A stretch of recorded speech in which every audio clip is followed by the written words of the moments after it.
वासुदेवाय कृष्णाय वासुदेवाय हरये परमात्मने प्रणतः क्लेशनाशाय गोविन्दाय नमो नमः। नमः परमहंसास्वादितचरणकमलचिन्मकरन्दाय भक्तजनमानसनिवासाय श्रीरामचन्द्राय। वागीशायस्य वदने लक्ष्मीर्यस्य च वक्षसि यस्यास्ते हृदये संवित् तं नृसिंहमहं भजे। गुरुर्ब्रह्मा गुरुर्विष्णुर्गुरुर्देवो महेश्वरः गुरुः साक्षात् परब्रह्म तस्मै श्री गुरवे नमः। भगवत चरण कमलानुरागी सभी आत्मीय प्रिय आत्मीयजन, स्वाध्याय परिवार के सभी प्रेमास्पद प्रभु प्रेमी जन, आप सभी को मेरा प्रणाम, वंदन, अभिनंदन, राधे राधे, जय श्री कृष्ण। भगवान की मंगलमयी कृपा का हम सबको अनुभव हो रहा है और उसी प्रभु कृपा की अनुभूति करते हुए श्रीमद् भगवद गीता की मंगलमयी चिंतन यात्रा के आज हम लोग यात्रा करते करते आज की यात्रा में हम 183वां दिन में हम लोग प्रवेश कर रहे हैं और श्रीमद् भगवद गीता उस पर जो 9वां अध्याय है जिसको राज विद्या राजगुह्य योग कहा गया, उस पर हमारा चिंतन चल रहा है। कल चर्चा चली थी कि जैसे वायु सर्वत्र व्याप्त है, व्यवहारिक है, सब तरफ वायु चलता है, लेकिन वो आकाशस्थानी है। वायु आकाश में आश्रित है और वायु का जो आश्रय है वो आकाश है। तो आश्रित जो तत्व होता है उसका आश्रय पर कोई असर नहीं पड़ा, क्योंकि वायु विकृत होने पर आकाश विकृत नहीं होता। उसी तरह से भगवान हम सबको ये कहना चाहते हैं कि जैसे आश्रित तत्व में विकृति को देखकर जो आश्रय प्रदान करने वाला है उसमें विकारों की संभावना नहीं रहती है। तो आकाश, अभी हम लोग आगे की चर्चा करेंगे, 7वें श्लोक में आज हम प्रवेश करेंगे, उसमें चर्चा आएगी। लेकिन मूलतः मुख्यतः हमको भगवान ये बताना चाहते हैं कि जैसे वायु विकृत है तो आकाश निर्विकारी है, उसी प्रकार से शरीर विकृत है, प्रपंच विकृत है, लेकिन परमात्मा निर्विकार सत्ता है, इसलिए उसका नाम है परम चैतन्य आत्मा। इस बात को भगवान ने यहाँ आकाश का दृष्टांत देकर समझाने का प्रयास किया। मुझे जब गीता के इस सूत्रों पे हम लोग चिंतन करते हैं तो ऐसा प्रतीत होता है कि भगवान का कितना बड़ा प्रयास है कि अर्जुन के माध्यम से हम राज विद्या समझ लें। अर्जुन को तो माध्यम बनाया कि राज विद्या की मूलतः ये राज की बात जो है कैसे समझ पाए। हम लोग कभी कभी लोक व्यवहार में भी कहते हैं ना, भैया तुमको जो मैं कह रहा हूं ना ये बड़े राज की बात है। अपने प्रिय पात्र के माध्यम से हम सबको कह रहे ये राज की बात समझ लो, क्योंकि आत्मा विकारी नहीं हो सकता और तुम भी आत्मस्वरूप हो, अपने आप को निर्विकार के रूप में अनुभव करो। ये बात भगवान ने कही, कल की चर्चा में हमने चिंतन किया। आइए अब हम लोग आगे की यात्रा करें। आज 7वें श्लोक में प्रवेश करते हैं। मैं बोलूं फिर आप लोग बोलिएगा 7वां श्लोक, और फिर हम लोग इसका थोड़ा चिंतन करेंगे। और आज हमारे परम प्रिय और परम आदरणीय गोवा से श्री महेश गोयनका जी, जो बहुत अच्छा चिंतन। कल भी आपने मुझे फोन द्वारा जो अपना चिंतन व्यक्त किया, वह प्रभावित हुआ। थोड़ा आज उनका 10 मिनट हम लोग सुनेंगे, और मैं चाहता हूं कि करीब 20 मिनट तक आज हम लोग पूज्य पांडे जी का भी आशीर्वाद ग्रहण करेंगे। ये मेरी व्यक्तिगत इच्छा है और मुझे मालूम है आप सबकी भी इच्छा है। तो पहले हम लोग 7वें श्लोक का पाठ करेंगे। सर्वभूतानि कौन्तेय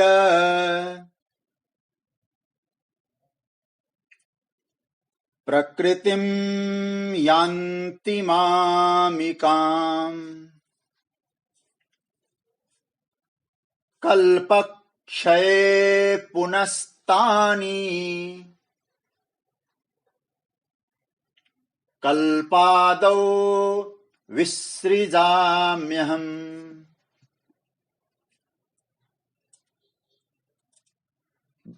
भगवान कह रहे हैं, कौन्तेय कल्पक्षये सर्वभूतानि मामिकां प्रकृतिं यान्ति कल्पादौ तानि अहम पुनः विसृजामि। हे अर्जुन, कौन्तेय मतलब हे कुंती के पुत्र अर्जुन, कल्प का क्षय होने पर, अभी मैं समझाऊंगा कल्प किसको कहा गया है।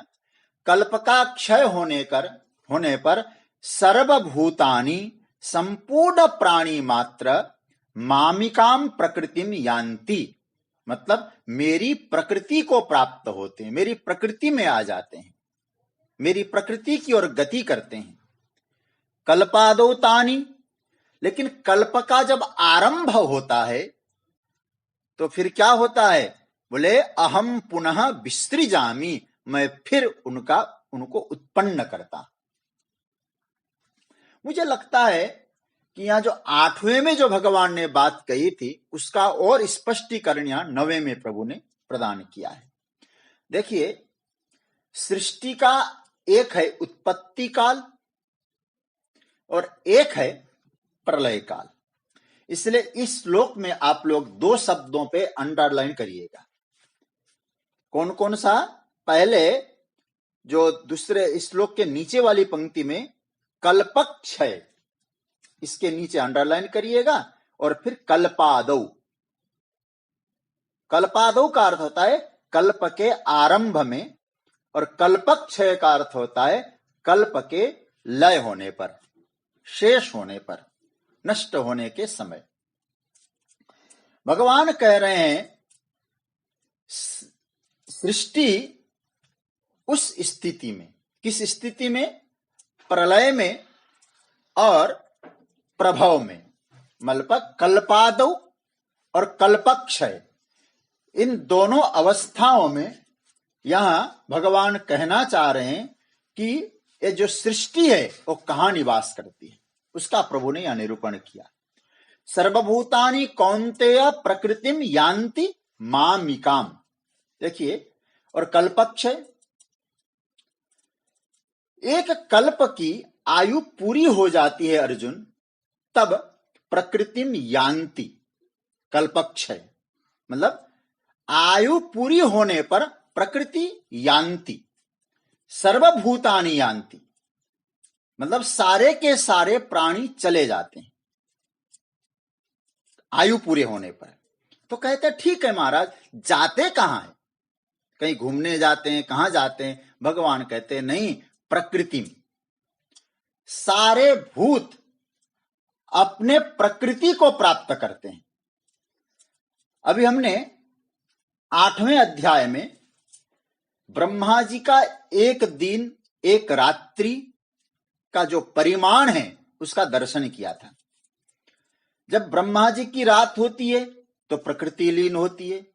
आपने इस बात को सुना, और मैं श्लोक से याद दिलाना चाह रहा हूं आप लोगों को, और आप लोग इस श्लोक से और अच्छी तरह समझ जाएंगे। बीच में कोई विक्षेप भी कर रहा है वो भी समझ लें, समझ जाए। हाँ, तो भगवान ने यह कहा था 8वें अध्याय में कि अव्यक्तात् व्यक्तयः सर्वा प्रभवत्यहरागमे रात्र्यागमे प्रलीयन्ते तत्रैवा व्यक्त संज्ञके।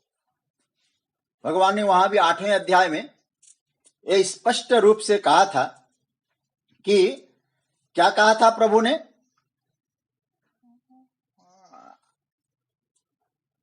आठवें अध्याय में प्रभु ने स्पष्ट रूप से जो बात कही थी, उस बात को हम लोग समझने की कोशिश करें। क्या कहा था प्रभु ने? कि सर्वभूतानि यान्ति, सारे के सारे प्रकृति में चले जाते हैं।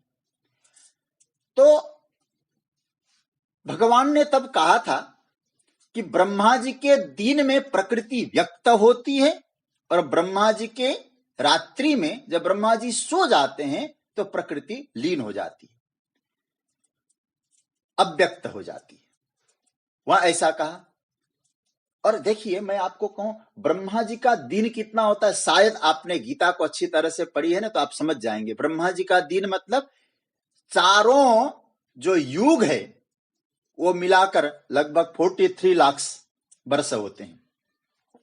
और 1000 बार जब बीतता है तो ब्रह्मा जी का एक दिन होता है, उसी को कहते हैं एक कल्प। और इसकी चर्चा 8वें में भी आ गई। कल्प के मतलब ब्रह्मा जी जगते हैं तो ब्रह्मा जी में, और ब्रह्मा जी सोते हैं तो लीन हो जाती है।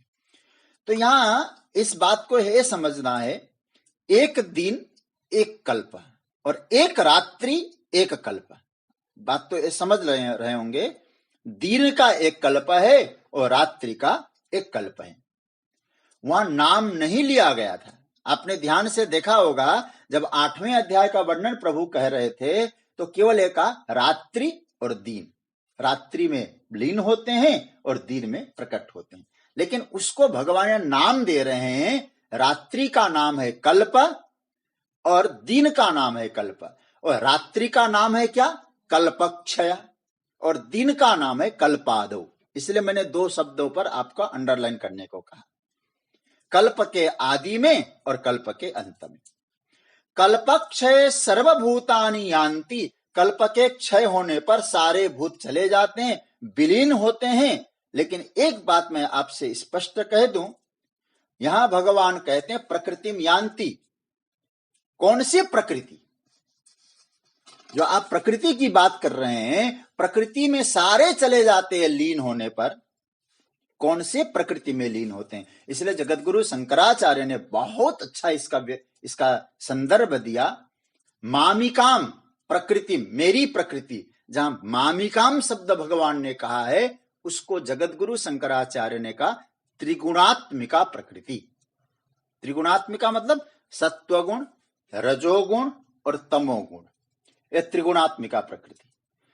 उसी में सारे के सारे भूत प्राणी लीन हो जाते हैं। और याद रखना, भगवान ने यहां सारे प्रकृति में जब लीन एक होते हैं तो प्रलय या नश्यंती नहीं कहा। एक बात पकड़ने जैसी, यान्ति शब्द का प्रयोग किया है। इसलिए कभी लोग कहते ना खत्म हो गया सब कुछ, भगवान कहते खत्म कुछ नहीं होता है। यहां अस्तित्व में सब स्थिति रहती है। अस्तित्व इतना विराट है, यूनिवर्सल इतना विराट है कि कुछ भी भगवान ने यहां नहीं कहा कि नाश हो जाता है। भगवान क्या कह रहे हैं? यान्ति, चले जाते हैं, फिर आ जाते हैं। नाश तो किसी का भगवान, इसलिए हमने 2 अध्याय में भी कहा था, रूपांतरण होता है, नाश नहीं होता है। अब यहां यान्ति, इसको वेदांत ने बहुत अच्छी बात कही, प्रकट होना और नाश होना। इसको मैं बार बार उसी बात को दृष्टांत दे रहा हूं, जैसे रस्सी से सर्प प्रकट होना और रस्सी में सर्प का लय होना। अच्छा, और सर्प जो आपने देखा रस्सी से, कहां से प्रकट हुआ? भगवान यही तो बात कह रहे हैं, कल्पादो विसृजामि, प्रकट हुआ। अच्छा, फिर लीन कहां हो गया? बोले वहीं प्रलय हुआ उसका। मतलब जो सर्प दिखाई दे रहा था रस्सी में, वो सर्प प्रकट होना भी रस्सी से हुआ और लीन होना भी रस्सी में हुआ, भासमान हो गया। तब भगवान यहां स्पष्ट कहना चाहते हैं कि भाई वेदांत के अनुसार तो कुछ नहीं है, लेकिन मैं तुम्हें यह बताना चाह रहा हूं अर्जुन, प्रकृति किसकी है? यदि हम लोग साधारण रूप से चिंतन करें, हमें अहंकार पैदा न हो, इस बात को स्पष्ट करने के लिए भगवान कहते हैं प्रकृतिम मामिकाम, मेरी प्रकृति है। अच्छा, एक बात ये समझ लेना, अब प्रकृति स्वतंत्र है कि परतंत्र है? यहां थोड़ा हमारे यहां अलग अलग दर्शनों की जब चर्चा आती है ना, अलग अलग दर्शनों में प्रकृति के अलग अलग रूप बनाए गए। जो सांख्य दर्शन है, मैं गीता का सांख्य नहीं कह रहा हूं, हमारे यहाँ षड दर्शन है, 6 दर्शन है ना, 6 दर्शनों में एक सांख्य दर्शन है जो कपिल का ही लिखा है, लेकिन वो दर्शन नास्तिक दर्शन माना गया है। वो प्रकृति पुरुष को मानता है, लेकिन वहां थोड़ा सा अंतर यह है कि वो क्या कहता है कि सारे भूत प्रकृति में जाते हैं, लेकिन वो कहते हैं प्रकृति स्वतंत्र है। सांख्य कहता है प्रकृति स्वतंत्र है, मतलब उसका अस्तित्व किसी पर निर्भर नहीं करता, तथा उसमें जो भी क्रिया और प्रक्रिया होती है, जो विकार होता है, जो परिणाम होता है, वह पुरुष उसका कारण नहीं होता। लेकिन एक बात यहां समझना, लेकिन हमारा शास्त्र गीता कहती है प्रकृति पूर्ण स्वतंत्र नहीं, जिसको हम लोग कहते हैं ना पूर्ण प्रकृति सब कुछ कर रही है। लेकिन श्रीमद् भगवद गीता का एक बड़ा सुंदर सिद्धांत है, और हमारा वेदांत भी यही कहता है प्रकृति पूर्ण स्वतंत्र हो ही नहीं सकती। वेदांत तो कोई अस्तित्व विहीन कह देता है बाद में जाकर तो, लेकिन यहां प्रकृति सब कुछ है, सब कुछ प्रकृति है। देखा जाए दूसरे तरह से, पृथ्वी से लेकर आकाश तक संपूर्ण प्रकृति है, लेकिन भगवान कहते हो मुझ में लीन हो जाती है। कैसे लीन होती है? ध्यान देना, ये लीन होना मतलब है, इसका क्या प्रमाण है? हमने तो देखा नहीं लीन होते हुए, ये शास्त्र प्रमाण है। जब प्रत्यक्ष प्रमाण दिखाई नहीं देता है, तब अनुमान प्रमाण को स्वीकार करना पड़ता है। और आप जरा सोचिएगा कैसे लीन होती है। तो ये प्रक्रिया है। कल भी शायद संकेत में मैंने कहा, पृथ्वी जल में, जल तेज में, तेज वायु में, और वायु आकाश में। इसलिए इससे पहले वाले श्लोक में भगवान ने क्या कहा? आकाश का उदाहरण दिया। और एक बात और समझ लेना, एक होता है महाप्रलय। उस महाप्रलय में तो ऐसा मानते हैं कि आकाश भी लीन होता है। अब इस पर लोगों का संशय हो सकता है, महाराज आकाश लीन हो गया तो सब खत्म। लेकिन ये है शास्त्र प्रमाण, अनुमान के द्वारा स्वीकार किया गया है। लेकिन एक बात आप समझ लेना, हम तो पृथ्वी का लय भी नहीं मानते, तो हमने नहीं माना तो ऐसा नहीं होगा, हम लोग नहीं कह सकते। ऐसा भी आपने सुना होगा ना, ऐसे बहुत सारे नगर हुए हैं। पहले कहते थे यहां बहुत बड़ा गांव बसता था, अब क्या है? बोले नदी है। तो पृथ्वी कहां लय हो गई? जल में। ये तो हमारे सामने होता है। ऐसे कई हमारे, मैं आसाम के प्रांत में रहता हूं इस समय, तो मैंने ऐसे कई जगह देखा है जहां बस्ती बसा करती थी, आज वहां ब्रह्मपुत्र नदी बह रही है। इसका मतलब क्या हुआ? जो हमारे शास्त्रों ने कहा, गीता ने कहा, पृथ्वी का लय जल में होता है, ये निश्चित होता है। तो क्योंकि हमने तो देखा नहीं, और देखा भी है तो केवल पृथ्वी का जल में देखा है।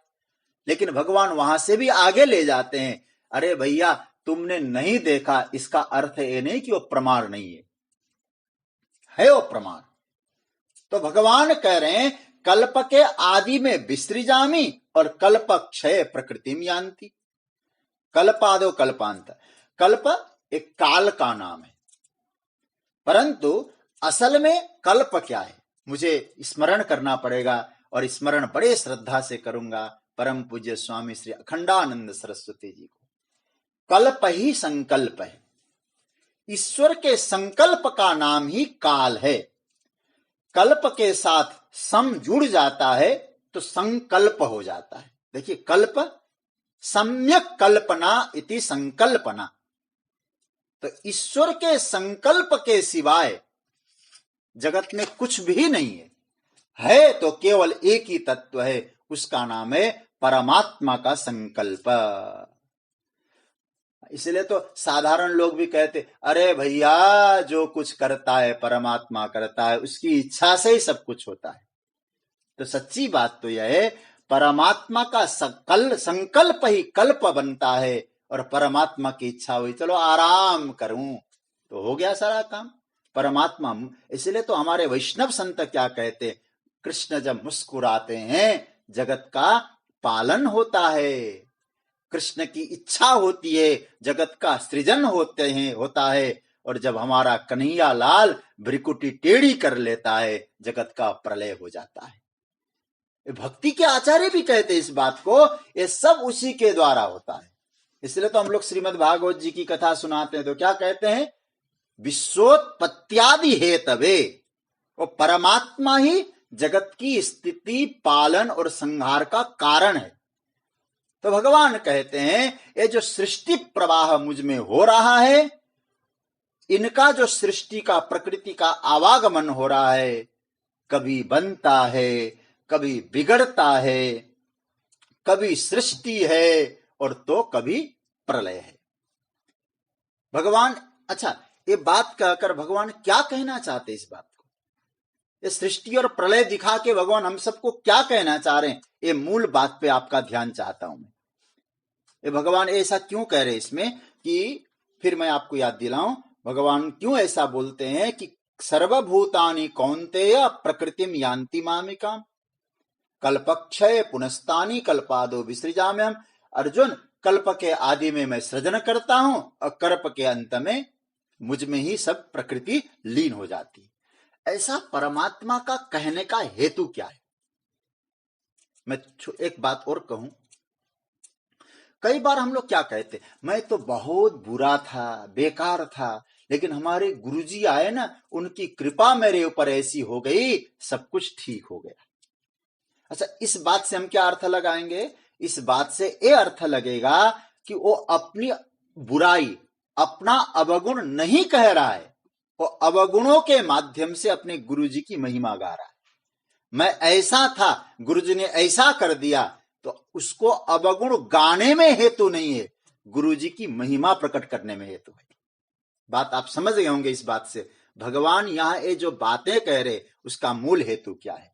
भगवान कहना चाहते, अर्जुन ये जो प्रकृति है ना, कभी बनती है कभी बिगड़ती है, कभी चल रही है कभी आ रही है, कभी जा रही है, लेकिन साधक को क्या होना चाहिए? साधक को निर्लेप होना चाहिए, निर्लेप रहने का प्रयास करना चाहिए।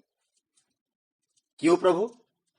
भगवान कहना चाहते हैं दुनिया की किसी भी चीज को यदि हम सच्ची मानकर उससे जुड़ने का प्रयत्न करेंगे तो याद रखना, तब आपके जीवन में एक बंधन सृजन हो जाएगा। तो जो प्रकृति का जो आवागमन का चक्र है तुम्हारे जीवन में आ जाएगा, उन प्रकृति के तुम साक्षी बनो।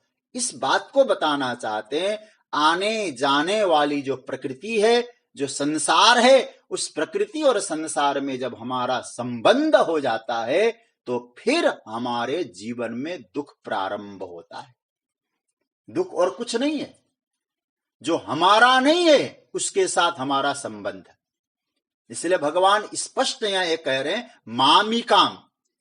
मुझे आचार्यों का कई ग्रंथ देखने का अवसर मिला, ये मामिकाम शब्द वैष्णवों के लिए बहुत बढ़िया है। भगवान ये कहे मामिकाम, ये सब मेरी है। तो जगत जब परमात्मा ये कह चुके हैं मामिकाम प्रकृतिम मामेव यान्ति, जो मेरी प्रकृति मुझ में ही आ रही है, फिर जो परमात्मा जब अपना मोहर लगा रहे मेरी है, तो हम अपना कहने का कैसे जुर्रत कर सकते हैं, कैसे अधिकार रख सकते हैं? इसलिए प्रभु यहां कहते हैं सृष्टि होए प्रलय होवे, आए जाए रहे न रहे, बस अर्जुन इस बात का ख्याल रखना, तुम अपने स्वरूप में स्थित रहो, अपने स्वरूप से तुम विचलित मत होना। और जो आने जाने वाली चीजों के साथ संबंध तुमने गाढ़ कर दिया है, तो याद रखना रोते रहोगे, क्योंकि जिसके साथ संबंध होगा वो चला गया तो दुख, मिल गया सुरक्षा कैसे करनी उसका दुख। तो भगवान इस कथन से हम सबको ये नहीं कहना चाहते हैं कि तुम प्रकृति पर आश्रित हो, परमात्मा का ये हेतु है। आने जाने वाली जो प्रकृति के तत्व है उस पर तुम केंद्रित न हो। केंद्रित होने के लिए मैं बैठा हूं, तुम मुझ पर केंद्रित हो। आने जाने वाली प्रकृति आने आती है तो आने दो, जाती है तो जाने दो, तुम साक्षी बन के देखो। कैसे? हमारे आचार्यों ने कहा, सपना आता है, सपने में सुख आता है, आने दो। तुम रोते तो नहीं हो ना, खुशी तो बना के उत्सव तो नहीं मनाते हो। और सपना बुरा आता है, सुबह उठ के क्या शोक सभा करते हो, दुख व्यक्त करते हो? बोले नहीं, आ रही है, जा रही है। भगवान कहते तुम इसी तरह से स्वरूप में रहो, संसार तो स्वप्नवत है। इसलिए भगवान का यहाँ सूत्र है। मैं ये बात कहना चाहता हूं अर्जुन, ये जो आने जाने वाली प्रकृति है, जगत है, ये कभी भी सत्य नहीं। मिथ्या शब्द का अर्थ नहीं है, ये नहीं है। मिथ्या शब्द का तात्पर्य है जो सर्वदा रहने वाला नहीं है। और जो सर्वदा रहने वाला नहीं और तुम सर्वदा शाश्वत हो, तो शाश्वत ने अशाश्वत से संबंध बांधा, दुख तो आएगा ही आएगा। इस श्लोक के माध्यम से परमात्मा कहते हैं तुम मुझसे जुड़ो, अपने स्वरूप में रहो, निर्विकार भाव से रहो। और जब विकार प्रकृति में होती है, तुम तो निर्विकार सत्ता हो, अपने स्वरूप से विचलित न हो, तटस्थ होकर वो आने जाने वाली चीजों को तुम देखो।